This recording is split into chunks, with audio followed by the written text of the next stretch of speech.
It is midday on the 20-something or other of March, and I am standing in a queue, like a cooped-up gibbon in a zoo, not sure whether to rage or admire the view. I have left school on what would turn out to be the last physical teaching day of 2020. I've said goodbye to students I adore and find myself in the hysterical furore of a world suddenly obsessed with bog roll and pasta on the eve of a clinical natural disaster. The buzz of a text breaks my silent despair. We're watching Maddie's live show. They're in a spare room studio. They're making bird feeders from plastic bottles. In the sudden rush of drastic measures and isolation, this is good.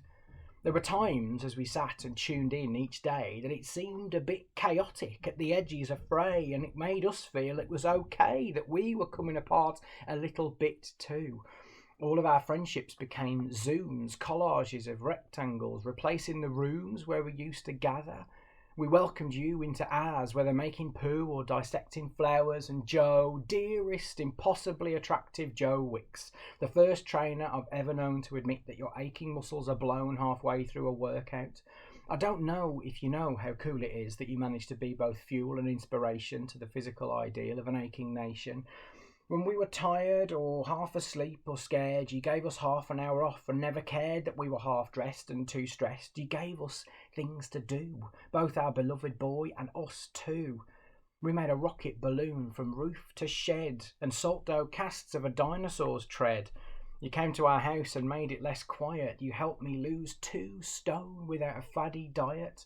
We all had to find our way in lockdown, and you helped us with ours. Occasional moments of connection, the lighting up face of my boy as he saw his marble run on our TV. I will owe you all for that forever.